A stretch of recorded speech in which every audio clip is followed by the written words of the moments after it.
Did you know that parents rank financial literacy as the #1 most difficult life skill to teach? Meet Greenlight, the debit card and money app for families.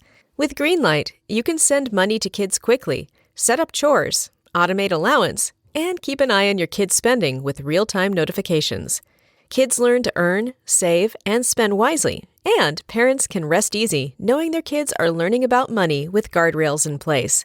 Try Greenlight risk-free today at greenlight.com/Wondery. Little Miss Recap contains adult language and is intended for entertainment purposes only.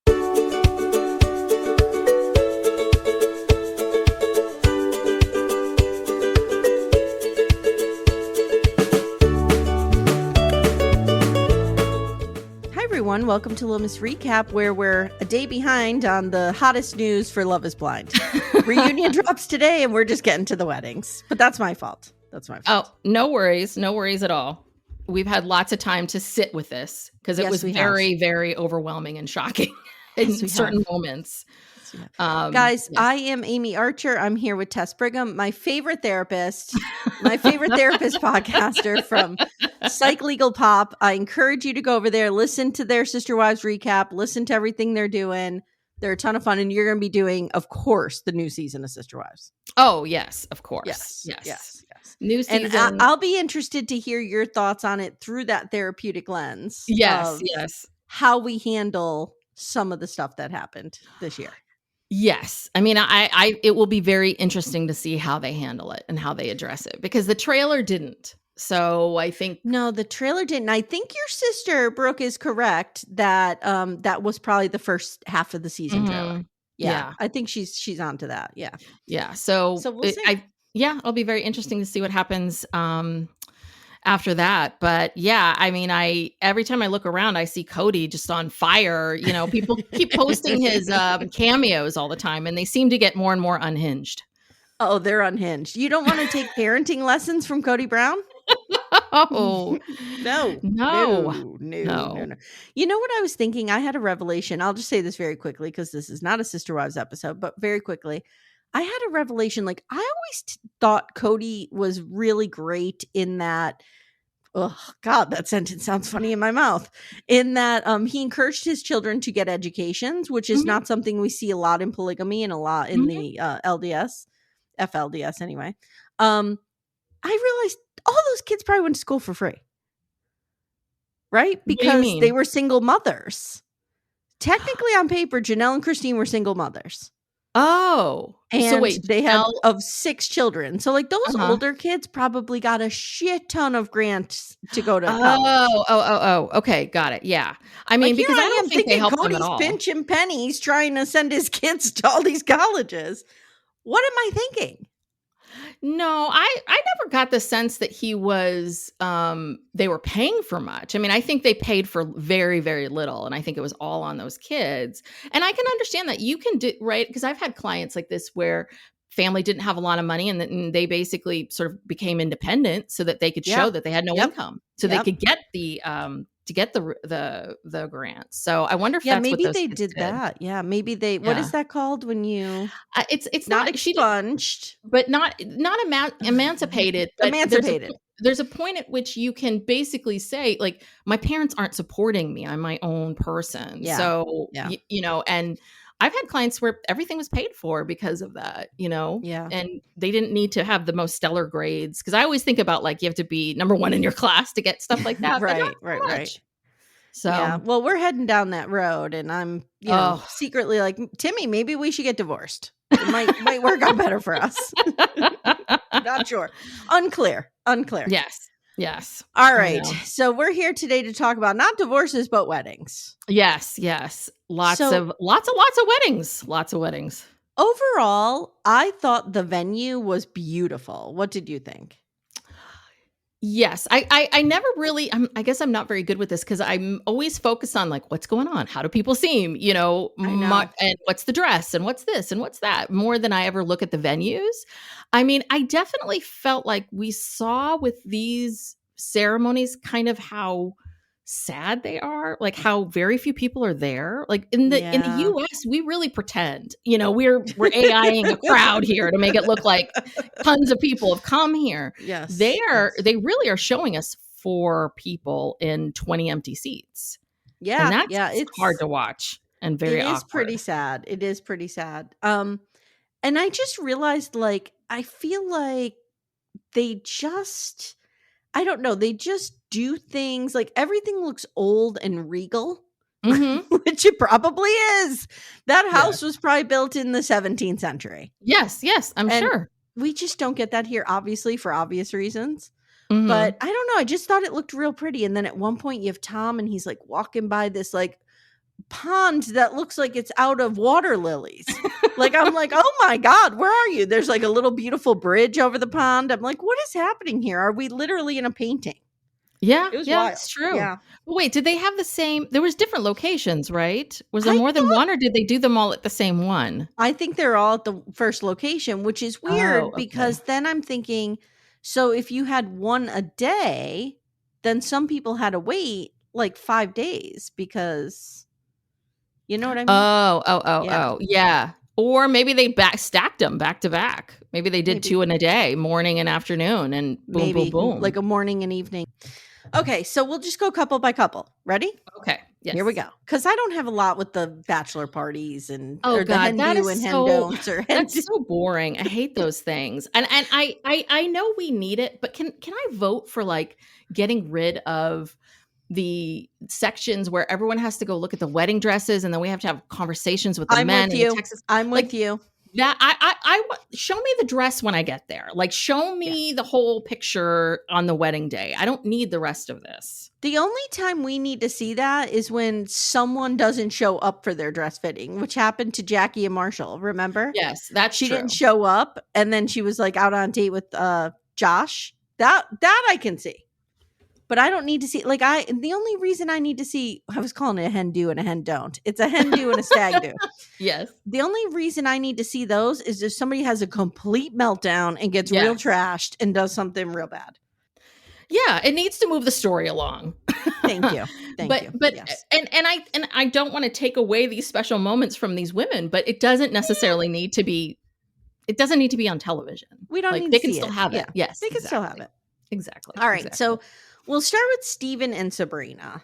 Mhm. And they have been so rational about this. Yes. They said they think they're going to live in London for a bit, but then also move to Ireland after. And they just seem really, I guess his CrossFit gym or whatever is very flexible where it could go. The venue's stunning. He has on a white tux. Yes, which was a little bold, a little daring, but I liked it. Hold on a second. It too. But did you listen to the Gays' their coverage of Love is Blind? Yes, but I didn't listen to them talk about these episodes. Okay, I haven't listened to talk about these episodes, but I did. I was listening when they were going through like 6, 7, 8, 9, 10. And Poodle used his gift. Were you aware of that? He did. Yes. No, and I think I took did notes. Did he say Steven is hung? Yes. Huge. That Steven's at the Yes. top. It's like it's Steven and a tight race with Ollie. I think those were the two. Okay. And I was just like, I'm going to disagree with Poodle. Oh, do you also have a gift? There's just, in my experience, my very limited experience, there's a certain build that lends itself to a huge dick. Okay. And who would I that think be on this Benaya point? has that build. Oh, this is another thing too. I saw photos of Benaya with his hair short.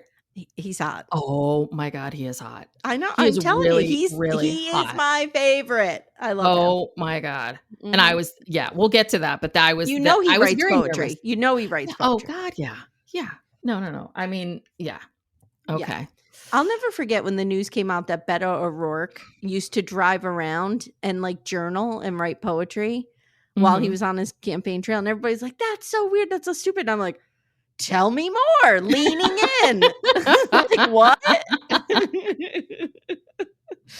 Okay. So he says they do this thing where they don't really call it vows. They call it like just kind of promises to each other or things they want to say to each other. He says to her, I promise to be the hug before you realize you need it. Oh. And he says, He promises her a life full of nothing less than crazy good chapters. And Mhm. I wrote, there is no doubt this was going to happen.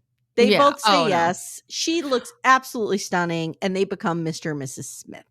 Yes. Though I will say, because when he said yes, and there was this long pause, it was just like the Of course. proposal all over again. And I'm like staring at my iPad, like, say yes, say yes, say yes. Like, Right. because I thought she was about to say no, or like, we need more time. I panicked, but I was like, oh, thank God. Okay. Do We're you starting think off the well. producers are like, I'll give you $100 for every second you Yes. delay your answer?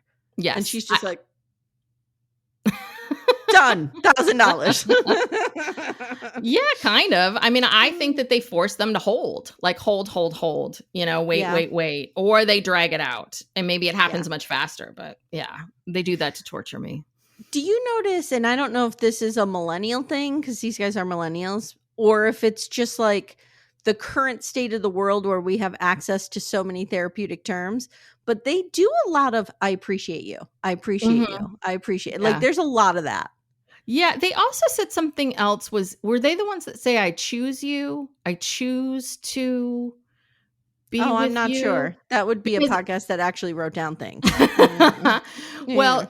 because I think that it's funny because when my husband and I got married, we were married by a therapist, a family friend of ours, Oh, and okay. who's I wanted a woman. My husband's Jewish, she's Jewish, and she's a therapist. I was Mhm. like, great. She kind of Okay, checks all these perfect. boxes, and she Yes. did an amazing job. I highly Yeah. recommend hiring a therapist to get yourself married. So 100%. Or a poet, Tess, or a poet. yes, or a poet, because Mhm. they, these are the people that are going to ask you a lot of questions, take the time, Mhm. really try to understand you. But Yep. her whole thing, and she created this because we said we don't want to say vows, but she created this whole thing about like choosing each other. And I always love that. And I was like, oh wow, someone else picked that up too. Because marriage, it's a How choice. could Like you every day not you have say to wake up and vows? decide, am I oh, we Hold said on. vows to each other, but we didn't write them. Okay. Let We me didn't tell want you to write the something. vows. Yeah. Let me tell you something. I was married in front of the justice of the peace, and it was like real quick.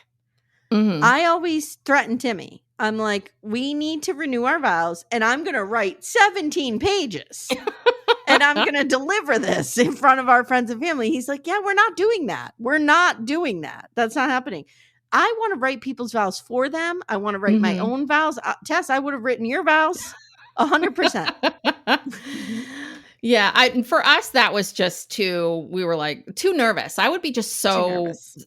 too nervous, and it's you have a lot of people staring at you and all of that. But I think that it's this whole thing about, is love blind, and marriage, and these big pictures, and we're two people that both been married a long time, and it's a little bit like, no, what really is what will keep you going is you consciously choosing every single day to like, I'm not going to cheat on this person. I'm not going to be an asshole to this person. I'm going to be kind to this person, even though they're annoying me. I'm not going to roll my eyes at them. And you're going to walk around and just say, I appreciate you. I appreciate you. Exactly. I appreciate you. Even during the times when you're like, I really got to stand. I appreciate you. I appreciate you. I appreciate you. All right. Let's go to Tom and Maria. Oh, okay. I had so many feelings about this. So many feelings. I did too. And I've gone from, I mean, I was texting Amanda when I saw the first couple episodes. I'm like, I really like Tom a lot. Mm-hmm. And then remember I was saying to you, like, he's kind of Bond villainish. Now I'm like full out Bond villain. Oh. Like full out. Yeah. I don't know. I can't figure out. Yeah. Sorry, go on. No, that's okay. She thinks Tom will be an amazing husband. And I'm like, really? She's like, I feel safe and secure with him. And I'm like, this guy? He's profusely sweating. And he's like, yeah, this is great. I want to get married. Sure. Mm-hmm. And his friends and family pop by. They ask about his mom. He says she's not here. She's not on board with this. Yeah. He says, I hope they come around. And he says, I know we're not 100%, but I guess I'm going to go through with this anyway. Yeah. Well, what do you think was going on? Because do you think that he knew he was going to say no, like before he even got to the venue?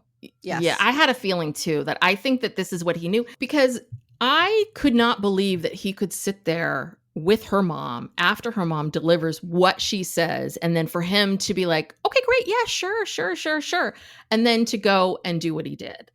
I know. At some point, you've got to put the show aside and be a human being and say, producers, know. hold on a second, can I have a conversation with her or something? I don't know.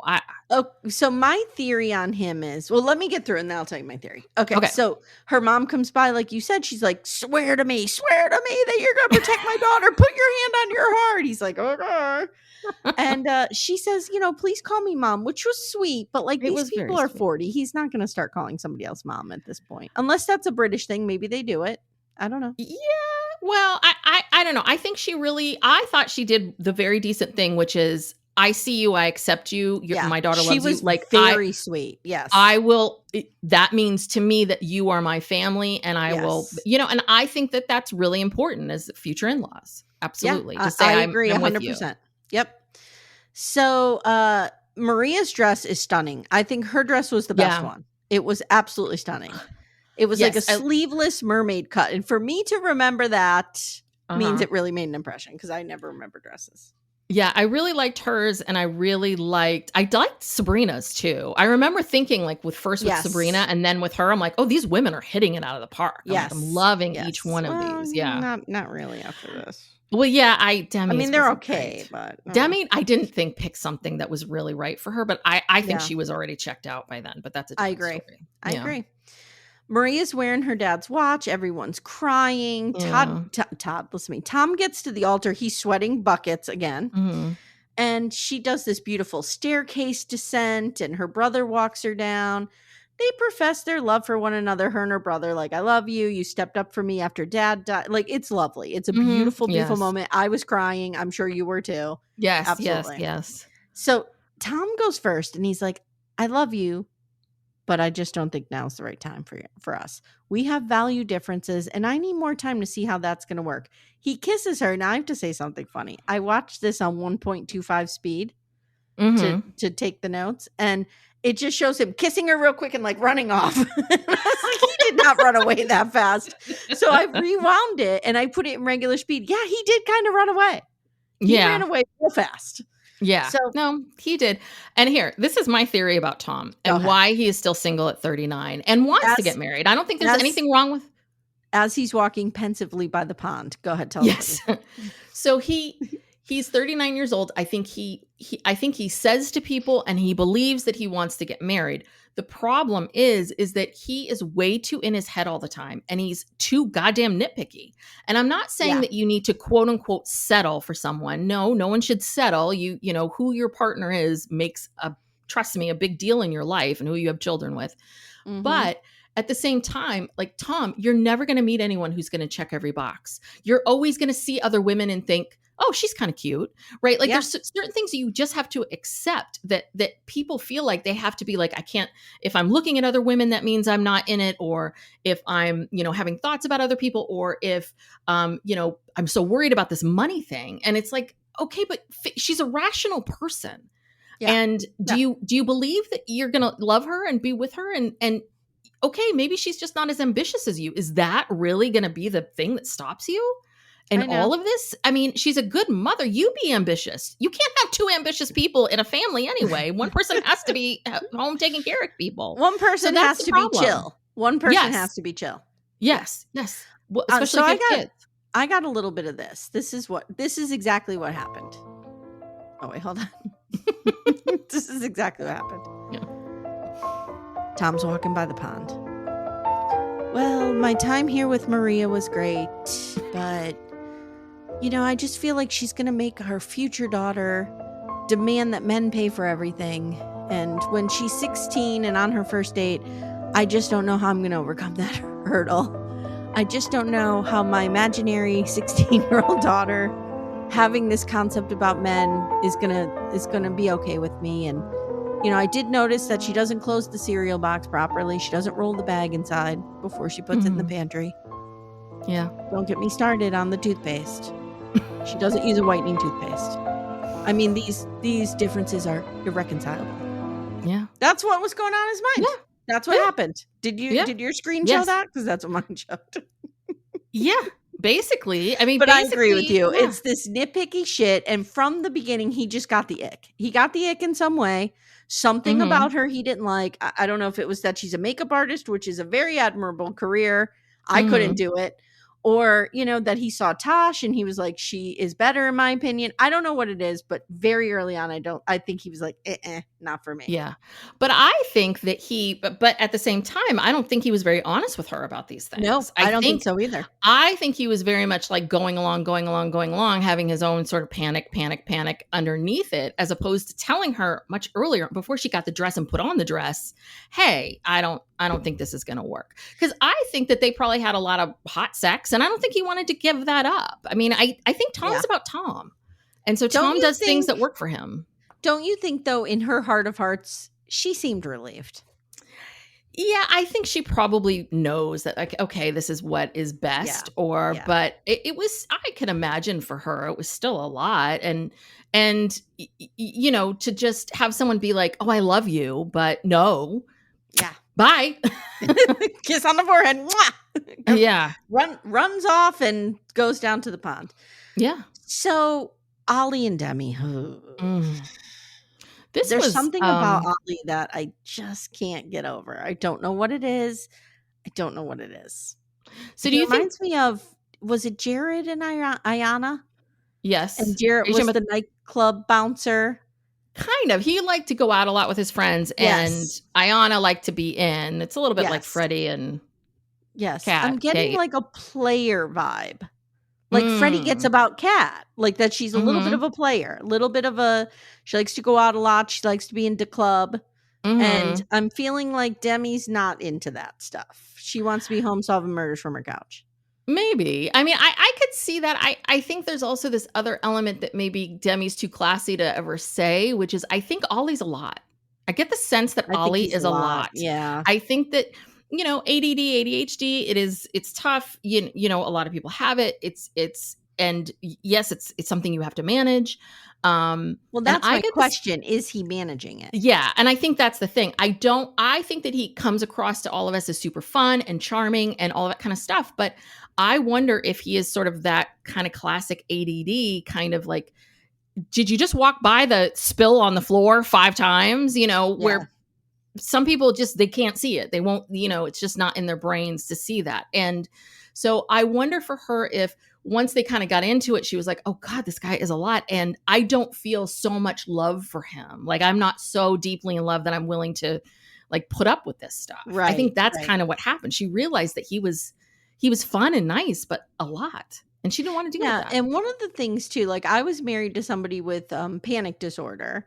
And one of the things that I realized pretty quickly was I will ride this out with you. I'll be here for you. I'll do whatever you need, but you've got to want it too. Like you've got to want to manage it. Do you know what I mean? And that might be what's going on here, is that he's not managing what's going on with him. And that's tough. That's really tough. Yeah. And I was also, 18. So I was, kind of an idiot. So he says, Demi is my perfect match and the time apart. So this is another thing we didn't talk about. They make them take 2 or 3 days apart before the wedding. Do we do that here? No. Did we do that in the US? Because that seemed a little bit like, oh, interesting. I think that's a good thing. Yes. But I think that it also creates, right, for Tom, right, for some of these people, I think it's good and bad in its own ways. But I think what they're really doing is, if we separate you for a couple of days, how do you feel? Because it is very intense. I was trying to think like how I would react in this situation. And as a Libra, I'm notoriously wishy-washy. So I would be like, yes, 100%, I'm there on Friday. And then on Saturday, I would be getting a divorce. And on Sunday, I'd be wanting to be there again. So this would be detrimental to me. I need to make a decision in the moment. Got it. So okay. He says she says the time apart has made her very anxious, and there hasn't been a lot of communication. And she says her head and her heart are not aligned. That's a red flag. Yeah. He says today started on a low point for me, and he's telling his bro, like, I don't feel like myself. Something's wrong. I'm in crisis. We meet his dad. His dad is lovely. They have a nice exchange.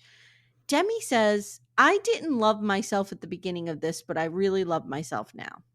Now, I have a question for you. Later, we hear her say that she loves herself now because of him. And I wonder if that's true or if she loves herself now in spite of him. Mm, Do you know what I mean? interesting. Like that could go one of two ways. I don't Yes. know. What do you think she means by because of him? Well, so that implies that he's been building her up, right? And she Mhm. feels really good about herself. I just don't see that in him.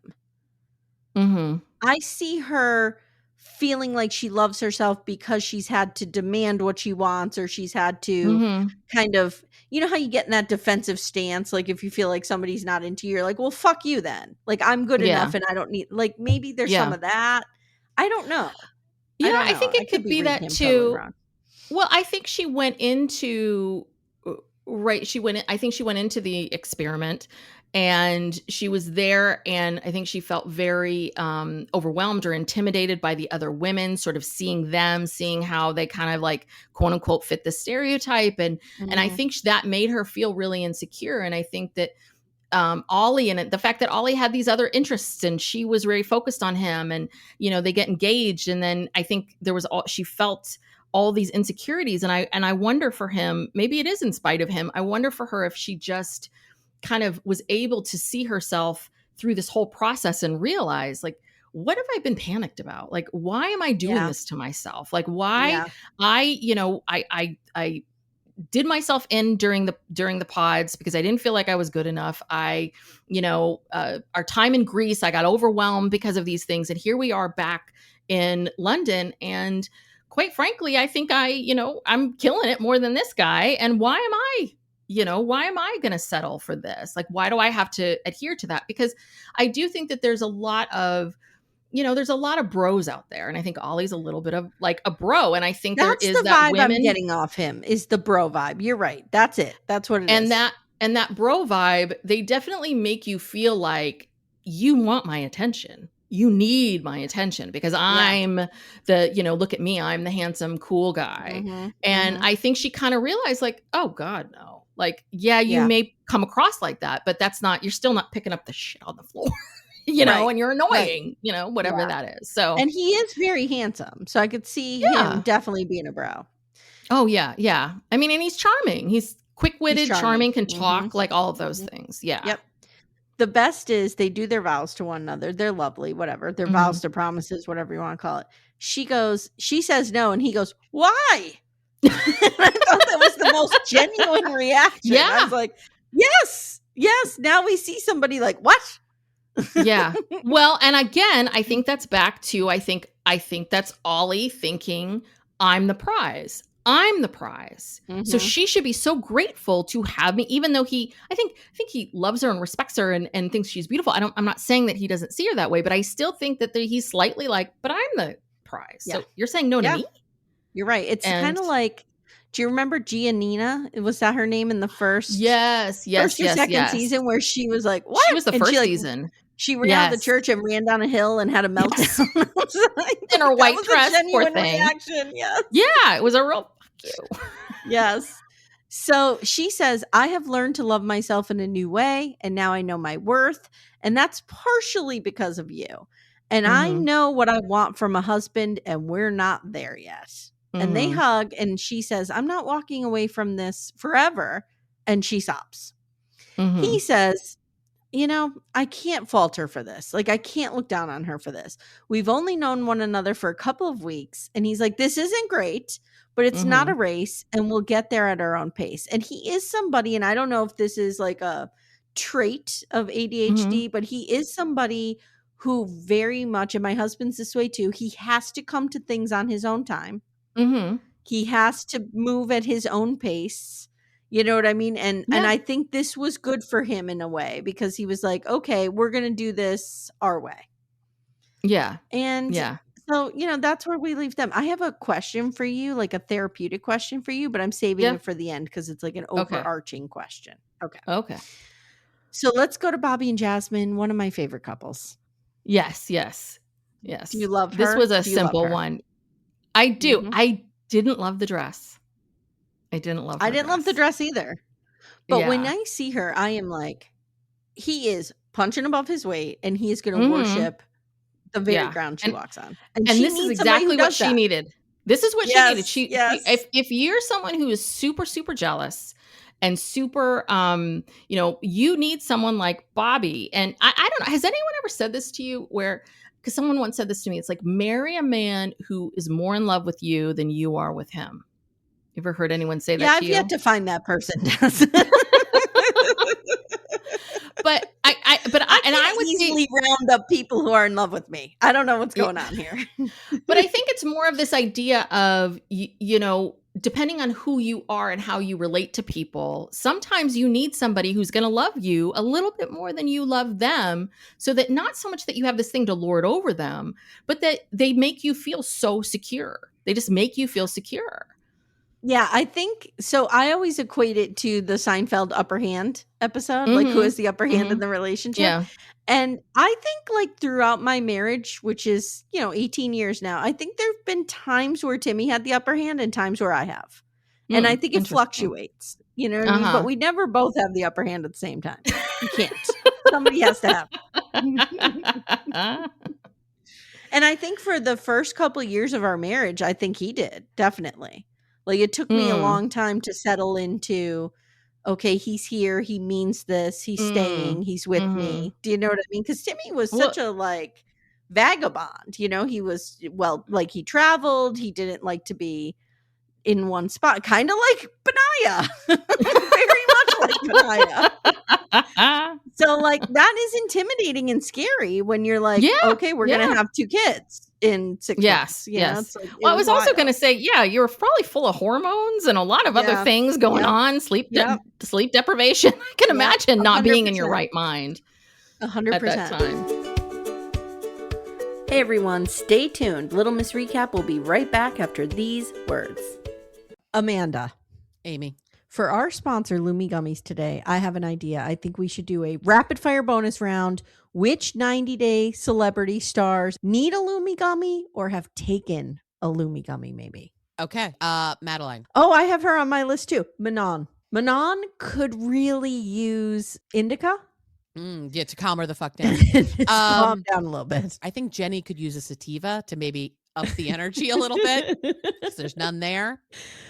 Funny you mentioned Jenny. I have Sumit's aunt can use one to definitely to chill out a little bit. She definitely could use one. This is a wild card. Florian could use one.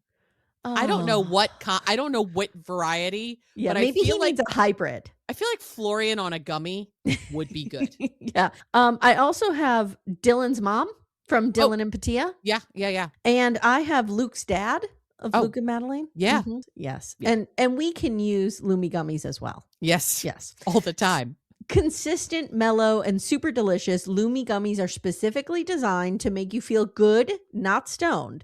Whether you're looking for an end-of-the-day de-stressor, a midday mood boost, or help getting the best sleep ever, Lumi Gummies has a strain that's right for you.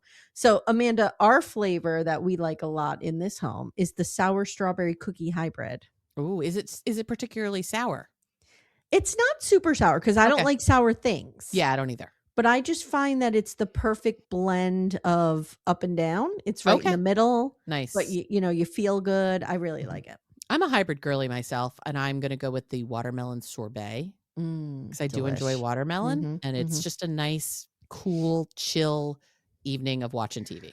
You know what I need to do? I need to take one before Sister Wives comes out. Before I meet my arch nemesis in the ring. Yes. I think it would help you a great deal. I think it would help Cody Brown a great deal. Oh, absolutely. Absolutely. Yeah. Guys, Lumi Gummies are available nationwide. Go to lumigummies.com. That's LUMI gummies.com. Use code Little Miss Recap for 30% off your order. That is Lumi Gummies, LUMI gummies.com. Code Little Miss Recap. Lumis.com. Code Little Miss Recap. It's 30%. And the link is in the show notes if you guys need it. So he's crazy about her. We talk about the cousin Danny who died at sea again. Tragic we need a sea shanty about him because I need to know what happened. Do you know she was pregnant? No. Yes. The cousin's wife was pregnant? Yes. And they their ship sunk or something. Like, I need more information on this. So Jasmine says, my conversation with my mom yesterday was terrible. She thinks I love Bobby more than he likes me, and she thinks he won't be a good provider. Mom is And when trying I real heard hard to that, sabotage this.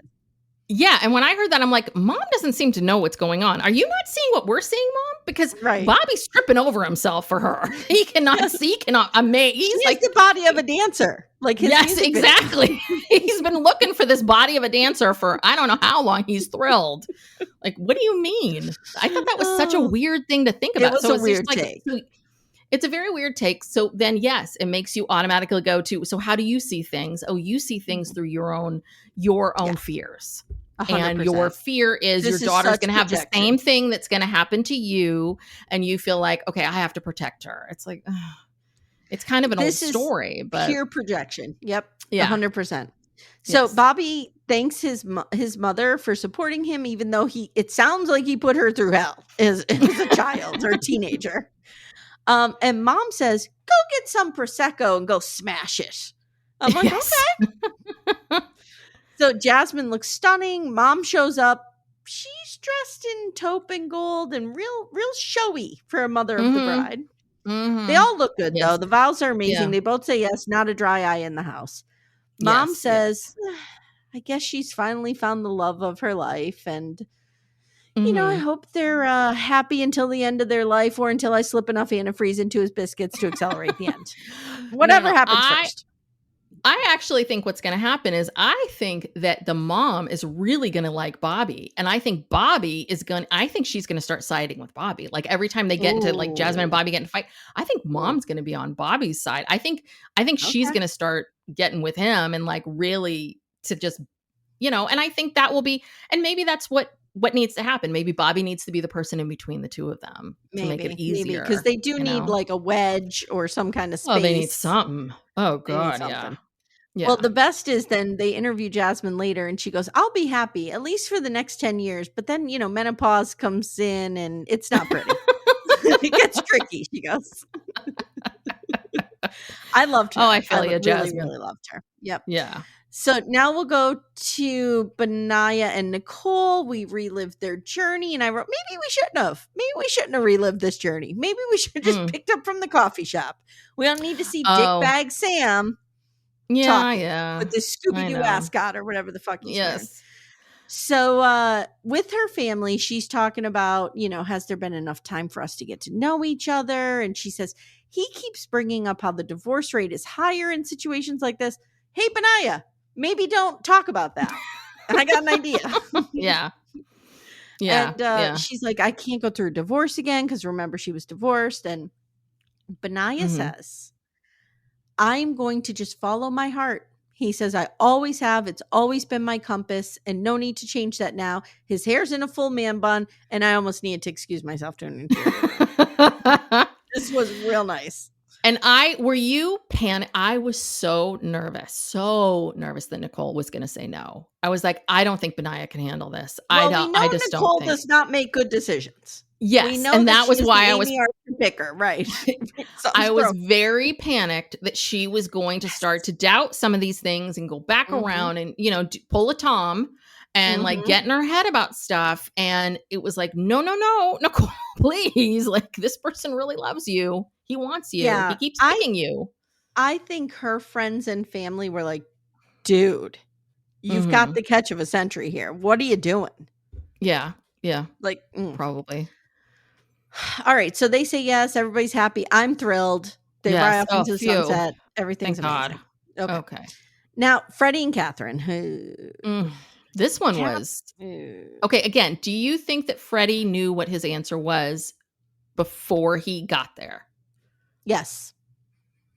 I think so. You feel like the earrings were a letdown? Do you think the earrings were like an insurance policy? Like, let me give you some earrings. I think he had an inkling, but when he talked to Betsy Dora, that really solidified it. You think Betsy Dora did it? Interesting. I think Betsy Dora did it in the library with the candlestick. Really do. So she gets the gift from Freddie, which is basically like, we got this. It's good. You know, we get the earrings. It matches her ring. Like it's a whole thing. I'm thrown off by that gift. I don't know. Maybe we'll hear on the reunion that everybody got gifts for their intended, but they just showed Freddie to make this more knife in the kidneys, you know? Oh, maybe. It could be. Yeah, these two really confused me. Their story, the way they told it, was very confusing because I'm not surprised it turned out how it was, but I'm Yeah. surprised how focused Kat was, like how much she wanted this to happen and how much she, I always felt like, well, it seemed like Freddie was the one that really kind of wanted this to happen, but was a little nervous. And you're the one flirting with Sam and doing this and doing that. Like you're the one that's very squirrely. So why are you so panicked? Again, I think her friends and family are like, girl, what are you doing? Like when she was showing doubts and they kind of pushed her like, no. What are you doing? Stop it. Like at some point in your relationship with Steve is your husband's name, right? Yeah. Yeah. In some point in your relationship with Steve, somebody in your family what gave you the confirmation. Like he's a good dude. We like him. Yes. This is it. Yes. And I think her friends were like, what are you doing? And like they gave her that confirmation and she was like, okay, I'm in this. I want this to happen. My friend said he is a huge fucking catch and I'm an idiot if I let this go. So I'm into it. And Kat seems very turned around by people saying things in her ears. Yes. So I think that if the right people said that, she would be like, okay, like this is a really hot guy. Yeah. And we need to talk about the adoption stuff. Like it's a little bit like but finish the other stuff. She's with her family. She's with her family. She talks about her birth mother giving her up and abandoning her. And I wrote, that's some choice of verbiage there. Yeah. Yeah. It is. And that to me is somebody who has not worked through this at all. No. Right? Yes. It's listen, I'm not adopted. I don't know what that's like, but I've worked with a lot of people that are adopted. And people have very complex feelings about it. Yes, there are some people that fall into this camp of, I felt like I was abandoned. And there's other people that fall into a different camp of like, I was chosen. There's different ways of looking at it. But yeah, I think the fact that this becomes the definition of who she is as a person and her worth is a big problem. It's a huge problem. Agree. And so, you're not ready to get married. You're really not, Kat. And the fact that the verbs that she chooses are not tempered at all. You know what I mean? Like she says, my mother abandoned me. Yes. Like that tells me that there's been no processing of this. No like attempt at even reframing it. Do you know what I mean? So exactly. Yes. So, but I think she also likes holding on to it too. I think it's serving her in some way, shape, or form. So that's why that's why she hasn't addressed it. So she says Freddie is crafted by Jesus himself. He's so hot. She says she just wants to manifest him saying yes. So now we see Betsy Dora, and there's some mixed emotions here. She says to Freddie, look, I have to tell you something. I worry that you guys are on different pages. And that was enough for him. Like she needs the confirmation. He got the validation of his doubt because that was in there. That little doubt was in there. And having that validation, like, I don't love what Betsy Dora did, but I get what she did. She was kind of like, this is my concern. Have you addressed this? Have you thought about this? Yeah. Well, but did Betsy Dora, could she have, I guess I wonder why she didn't do it earlier, or maybe she has been doing it earlier and she just kind of felt like I have to give it one more Hail Mary and maybe that was all he needed. I don't know. It just, the timing seemed really odd because we've never seen this before where someone in the family is like, whoa, hold on a second.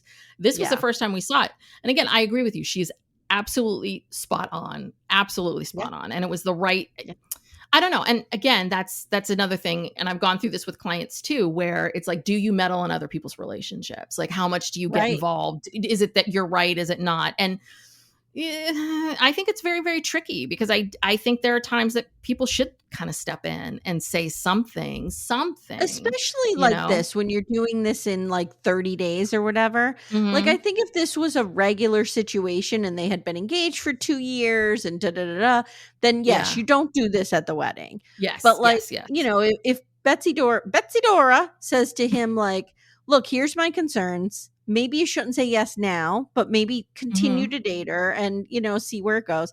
Like that. I feel like it's different in this experiment. I think you can say it.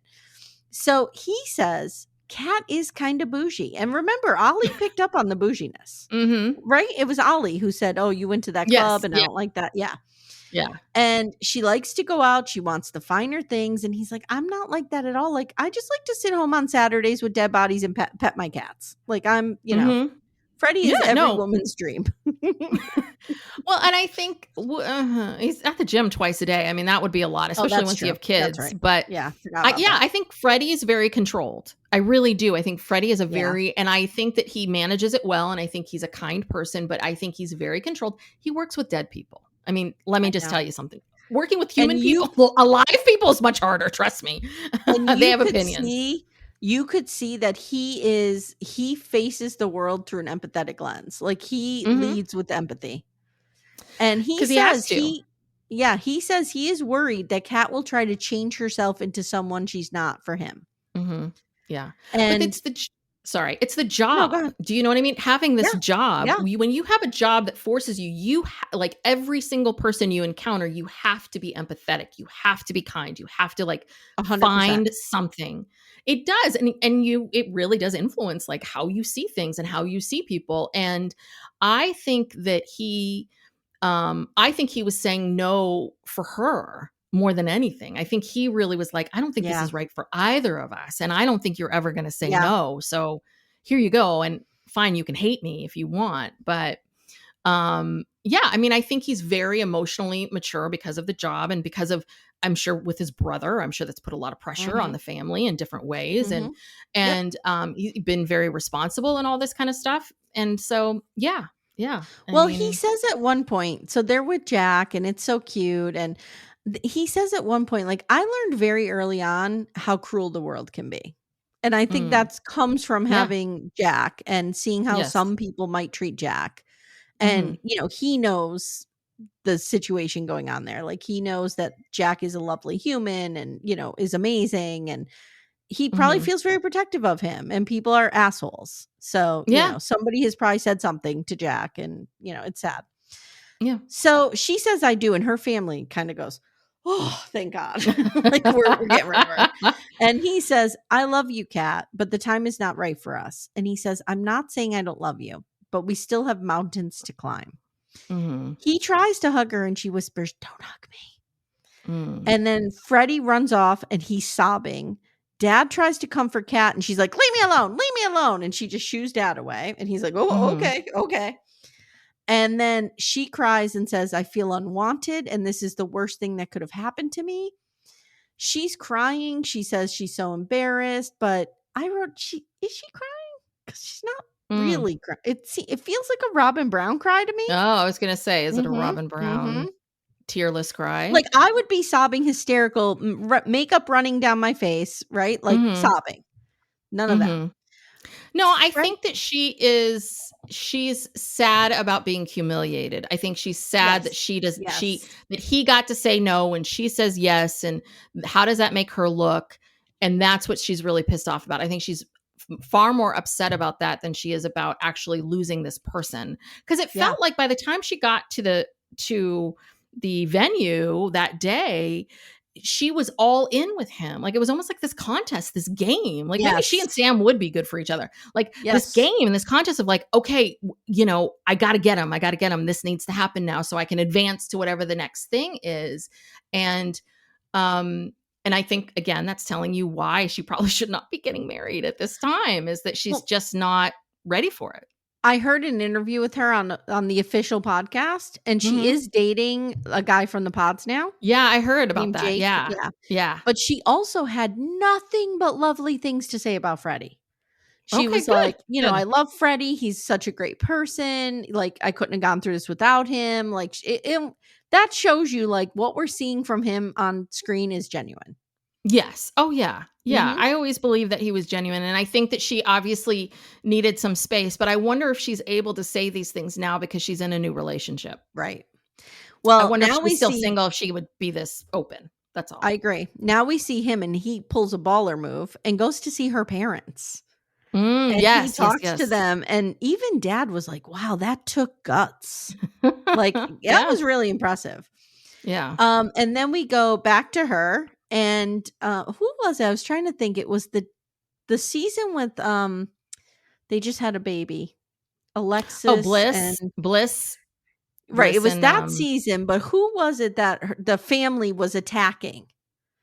Nancy. Remember that's Nancy right, and with Bartiz? Bartiz. Yes, and Yes, Bartiz yes. said no, and Nancy's family's like running around trying to attack Bartiz, and he's like running from them.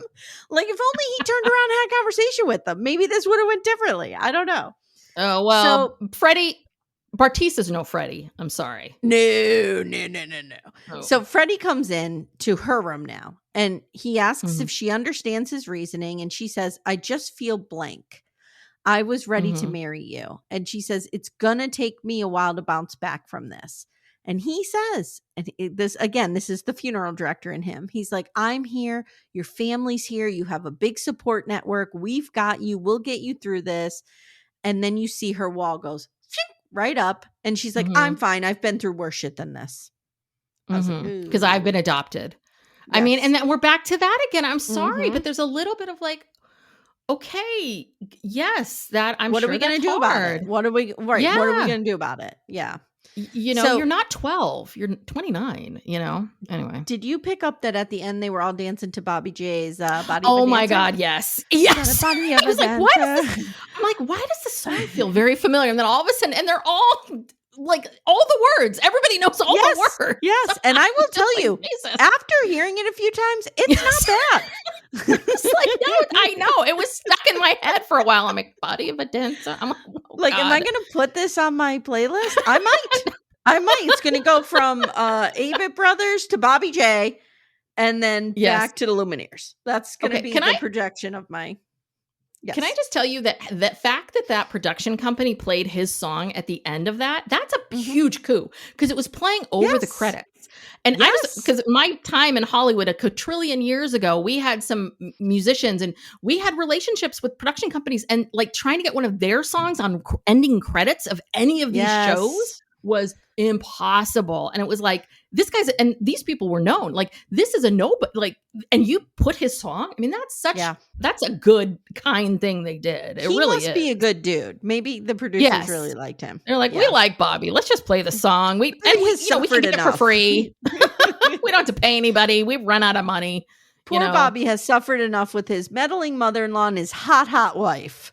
So he needs a break here. Yeah. Yes. So here's my therapeutic question for you. Okay. We have seen many times where men and women have been left at the altar. And this is kind of a quote unquote gender norm question, a heteronormative gender norm question for you. I feel like when the women are left at the altar, or left like Bliss was, right, with Zach, very rarely are they able to come back together from that. But I feel like when the men are left, they often can come back from that. And I would think it would be the opposite.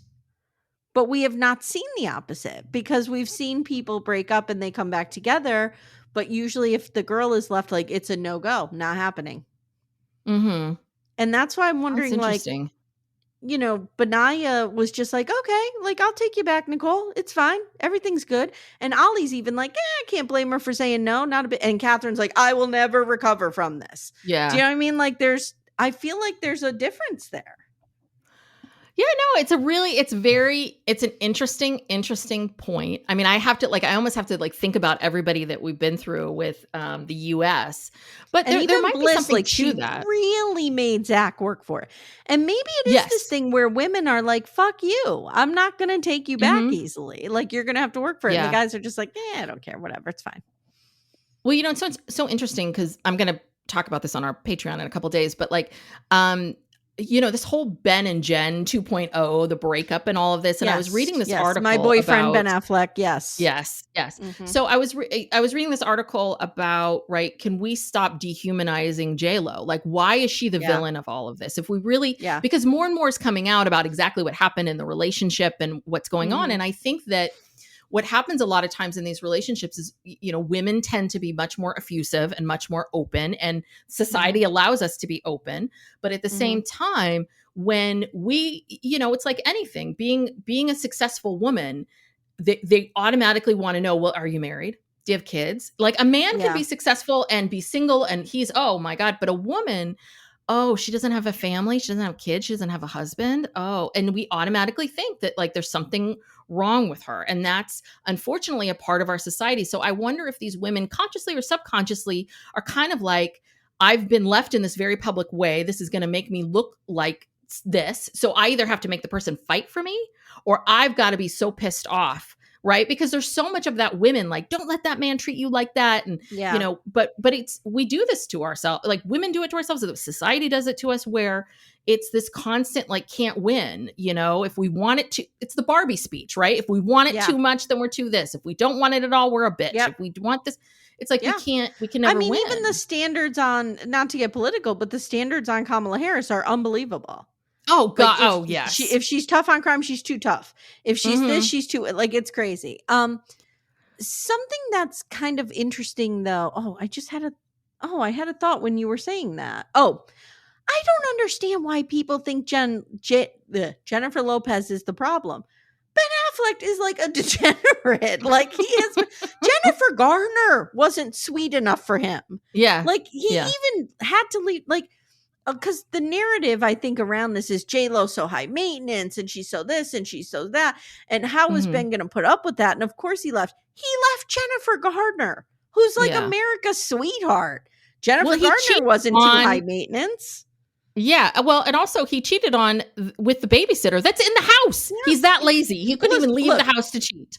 I love Ben Affleck, but I tend to like toxic celebrities. So, of course, this is if I like him, there's a red flag there somewhere. I mean, he's got issues. I hate to call him a degenerate. I shouldn't say that, but he's got a lot of issues. He's got issues, but the fact that she has somehow come out of this as the villain is wild to me. Yeah. And that's the thing. Both of them have their issues. Both of them have whatever those are. But his issues, we're so... Yeah, I think his issues were really empathetic because it's like, well, he's an alcoholic. That's a disease. We should be kind. He's this, he's that, right? He's a gambling addict, a gambler and all of the, he's an addict and he's this and he's that. And then you look at her. And you look at her and really, what does she want? She wants fame. And I think she's very open and honest about that she likes being J-Lo. She likes being famous. She is not incredibly talented in any of these areas. She's a great dancer, I will say, amazing dancer. But like all these other things, she's so at. But I think that, you know, again, she did that movie, she did the documentary, she did all that stuff. She really put herself out there, and it's like, it's very easy to laugh at a woman's humiliation. And if it was a man, we wouldn't be laughing at it. We would be thinking like, oh, this woman's a mega bitch. And I think that's part of it, you know? So do you feel like, so when we contrast that against like Kat, what do you think the narrative has been around her? Like, do you think people are thinking, oh, good, she deserved this? Like, I do think that people are Team Freddie here. Yes. And I think it was the scene with her flirting with Sam that was the downfall for her. Yes, I'm sure it was. And again, you can always go back to, we don't see all the footage. We don't know everything. Maybe Freddie did some things that were super questionable or annoying. On paper, Kat has a very empathetic story, you know, when you think about her being adopted, and you know, she's never really done anything terrible. She just flirted with Sam at a party. Yeah. But that was the downfall.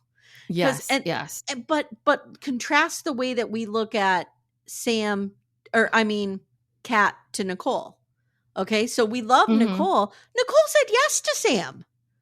So like, Kat flirted with Sam. Nicole was gonna marry Sam, but we don't hold Nicole to the same, like, you know, oh, Nicole, poor Nicole. Like, we're just like, poor Nicole. I don't know. It's weird. But it's wild. I don't know. I think that the flirting was, you know, I guess it depends on what you think. Like, well, Nicole wasn't in a relationship with someone else. Like, you know, Kat was. She was in another relationship, and the person was right there, and it was pretty obvious. But again, I think it's one of those things where women have to, I don't want to get too political, but it's the Kamala Trump thing where it's like one of them has a tremendous amount of experience and one of them really doesn't. And it's a close race. Who are we going to hire for the job? Yeah, it's a close race. And and I was just looking at something this morning. It's a little bit like this whole a commercial about women, and they had all these young girls, and it's this idea of, why do we have to be extraordinary all the time? Why do we have to be the best? Why do we have to be the only one? Why do we have to be the first ones? Like, come on, like, just and you're let right. us That be. was the message of the Barbie movie, which I love. Yes. Yes. Yeah. So to put a bow on this, the one good thing that has come out of this test is that we didn't have to see much of Sam this week. Yes, that was good. I was wondering if he was going to show up in the last couple episodes. Oh, he'll be on the reunion. You know it. He'll be there. Yeah. Oh God. Oh good.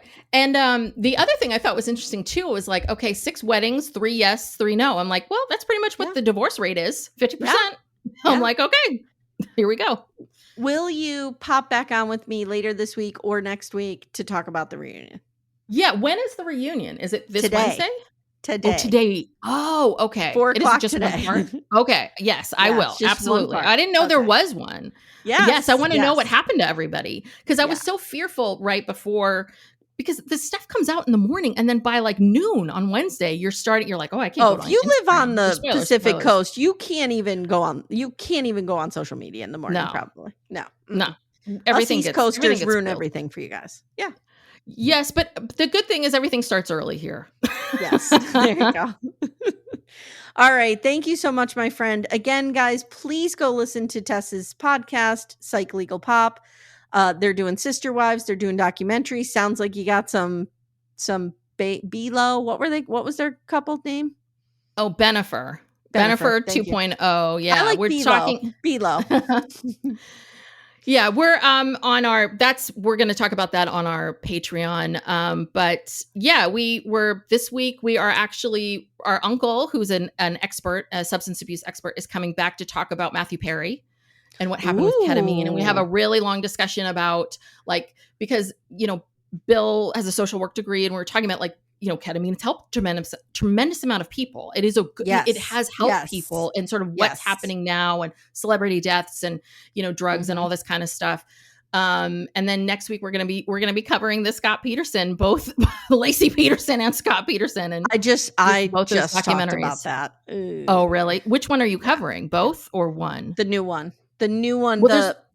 The American Murder, Lacey Peterson, the Skyborg. Okay, so that's her family, and then the other one is his. So we're going to do both and sort of see how they compare. Ted Rollins, the reporter who covered the case. Ted Rollins said he summed up this case perfectly. He said, Lacey's family believes he did it, and they'll never change their minds, and they have to live with that. Scott's family believes he didn't do it, and they'll never change their minds, and they have to live with it. That's the case. Yeah. Right there. It's wild. Yeah. All right, my friend. Thank you so much. We'll see you next time. Yeah. Thank you. Bye.